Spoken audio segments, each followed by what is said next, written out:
Hello viewers, আজ আমরা শিখব সেন্টেন্স। ইংলিশ গ্রামার শেখার একেবারেই প্রথম ধাপ হলো সেন্টেন্স। সেন্টেন্স যদি তুমি ভালোভাবে না শিখো তাহলে ইংলিশ গ্রামার বোঝাটা কিন্তু খুবই কঠিন হয়ে যাবে। বোঝা যাবে না বললেই হয়, কারণ ইংরেজি গ্রামার তুমি যে টপিক্সই করো না কেন সেখানে তোমাকে সেন্টেন্স জানাটা খুব জরুরি। তো চলো কথা না বাড়িয়ে শুরু করি আমাদের আজকের সেন্টেন্স ক্লাসটি। ভিডিওটি তুমি শেষ পর্যন্ত দেখো, তাহলে আমাদের সেন্টেন্স যে দুই সিস্টেমে আছে, অর্থ অনুসারে যে 5 প্রকার এবং গঠন অনুসারে যে 3 প্রকার, সম্পূর্ণ ডিটেলস আমাদের এই ক্লাসটায় দেওয়া হয়েছে। তো দেখো, 2 বা ততোধিক শব্দ সমষ্টি একত্রে মিলিত হয়ে বক্তার মনের ভাব সম্পূর্ণরূপে প্রকাশ করলে তাকে সেন্টেন্স বা বাক্য বলে। যদি সেন্টেন্স কাকে বলে এই সংখ্যাটা জানতে হয় তোমরা এই সংখ্যাটা বলবে। তো একটা এক্সাম্পল দেখো, দে প্লে ফুটবল, তারা ফুটবল খেলে, এটা একটা অ্যাসার্টিভ সেন্টেন্স। তো এবার দেখো ক্লাসিফিকেশন অফ সেন্টেন্স, সেন্টেন্সের প্রকারভেদ। মিনিং বা অর্থ অনুযায়ী সেন্টেন্স হলো 5 প্রকার। অ্যাসার্টিভ সেন্টেন্স বর্ণনামূলক বাক্য, ইন্ট্রোগেটিভ সেন্টেন্স প্রশ্নবোধক বাক্য, ইম্পারেটিভ সেন্টেন্স অনুজ্ঞাসূচক বাক্য, অপটেটিভ সেন্টেন্স প্রার্থনাসূচক বাক্য, এক্সক্লেমেটরি সেন্টেন্স বিস্ময়সূচক বাক্য। তো এবার দেখো অ্যাসার্টিভ সেন্টেন্স বর্ণনামূলক বাক্য কাকে বলে? যে সেন্টেন্স দ্বারা কোনো কিছুর বর্ণনা বা বিবৃতি প্রকাশ করে তাকে অ্যাসার্টিভ সেন্টেন্স বলে। For example, he reads the book, সে বই পড়ে, এটা একটা অ্যাসার্টিভ সেন্টেন্সের এক্সাম্পল। তো এরপর দেখো অ্যাসার্টিভ সেন্টেন্স আবার 2 প্রকার। একটা অ্যাফার্মেটিভ সেন্টেন্স হ্যাঁ সূচক বাক্য, যেমন আই গো টু মার্কেট।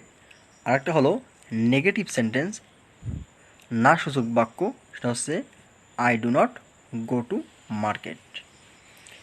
অর্থাৎ অ্যাসার্টিভ সেন্টেন্স হলো 2 প্রকার, একটা অ্যাফার্মেটিভ, একটা নেগেটিভ, একটা হ্যাঁ বোধক আর একটা না বোধক।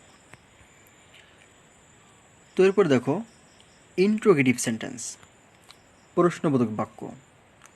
যে সেন্টেন্স দ্বারা কোনো প্রশ্ন করা হয় অথবা কোনো কিছুর প্রত্যুত্তর পাওয়ার উদ্দেশ্যে জিজ্ঞেস করা হয় তাকে ইন্ট্রোগেটিভ সেন্টেন্স বলে।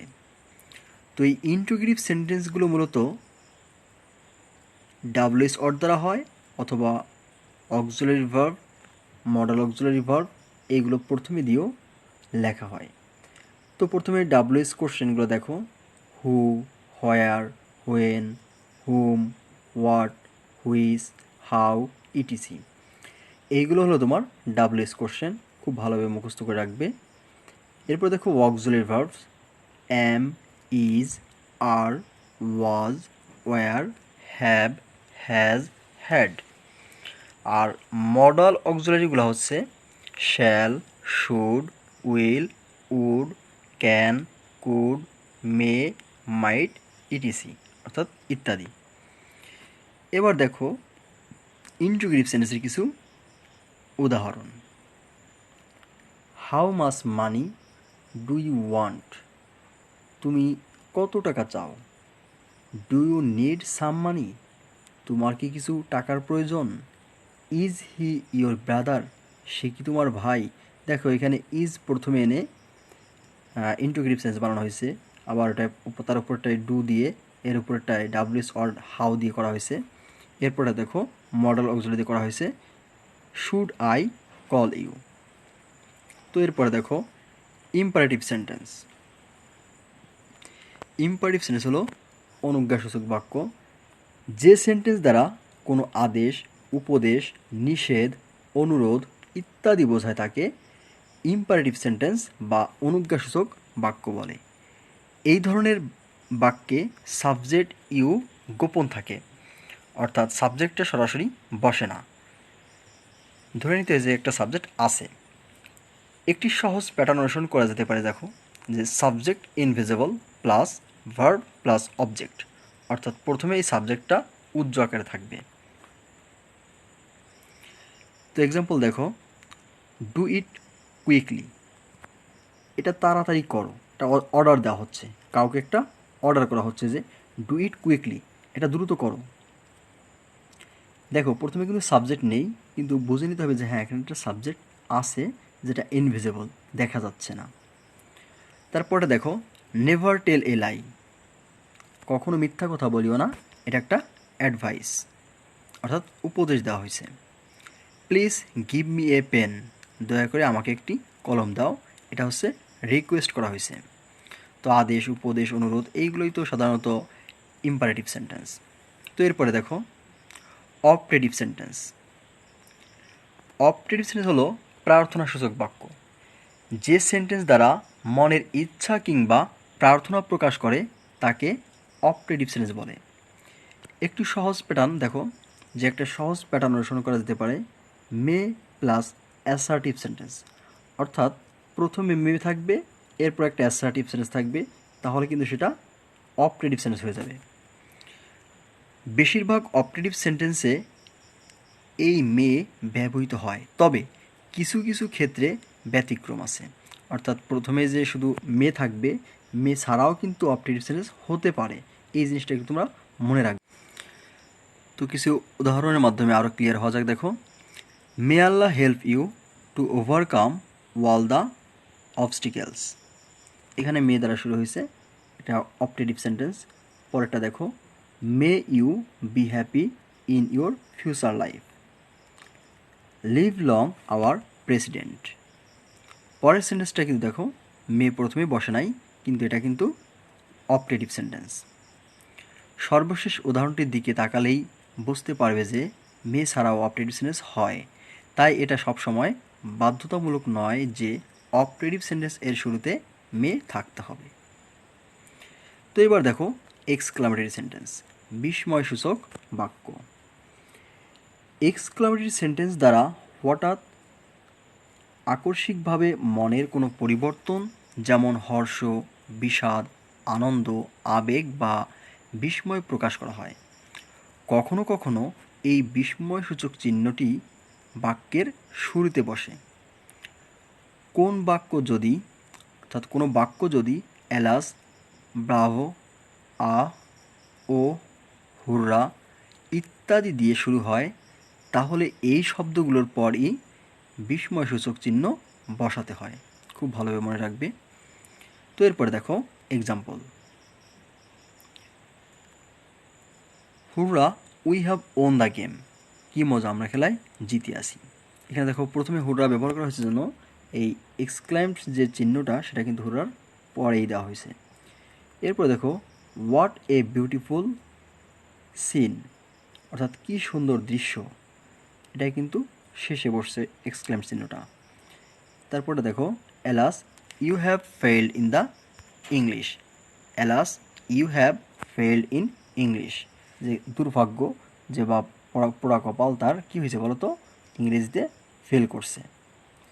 Alas you have failed in English. এরপরে স্ট্রাকচার বা গঠন অনুযায়ী সেন্টেন্স হলো 3 প্রকার। তো চলো আমরা এবার এইগুলো দেখে নিই। সিম্পল সেন্টেন্স সরল বাক্য, কমপ্লেক্স সেন্টেন্স জটিল বাক্য, কম্পাউন্ড সেন্টেন্স যৌগিক বাক্য।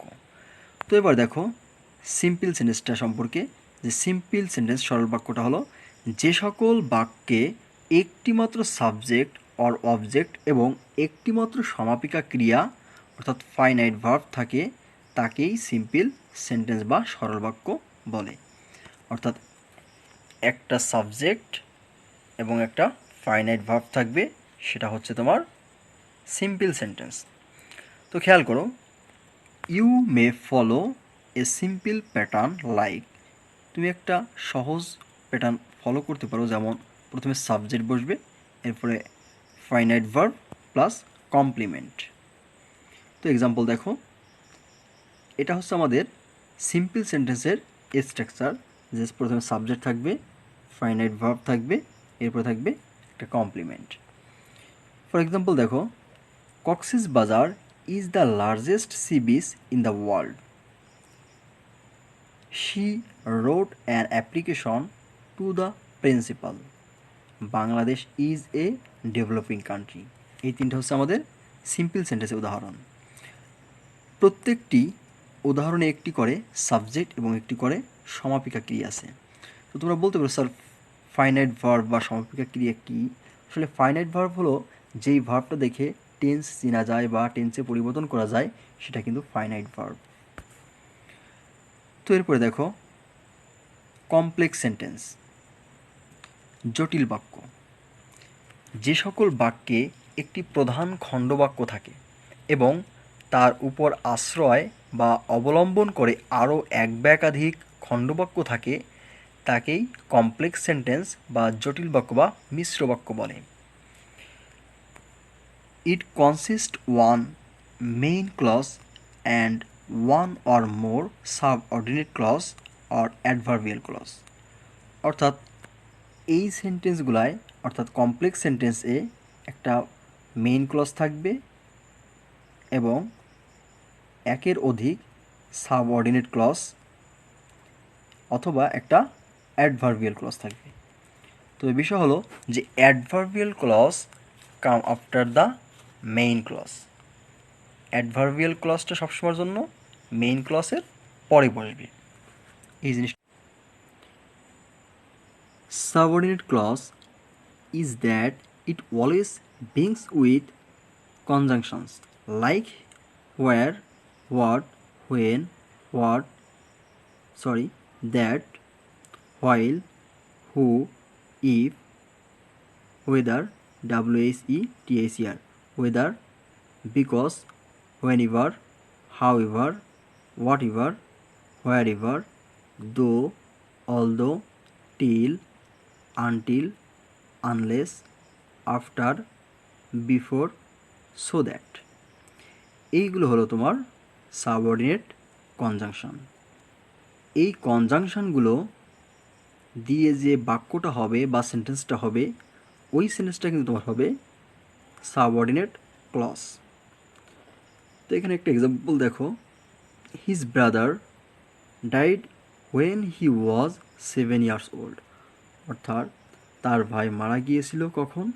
যখন তার বয়স ছিল 7 বছর। হিজ ব্রাদার ডাইড এটা হচ্ছে মেইন ক্লজ, আর এরপরে যে এখানে হোয়েন ছিল এটা হলো কি বলতো সাবঅর্ডিনেট কনজাংশন। আর হি ওয়াজ 7 years old এটা হলো অ্যাডভার্বিয়াল ক্লজ। আর যে কথা আমরা আগেই বলেছিলাম যে অ্যাডভার্বিয়াল ক্লজটা কিন্তু মেইন ক্লজের পরে বসে। তো এরপরে দেখো, if you read regularly you will do well in the exam.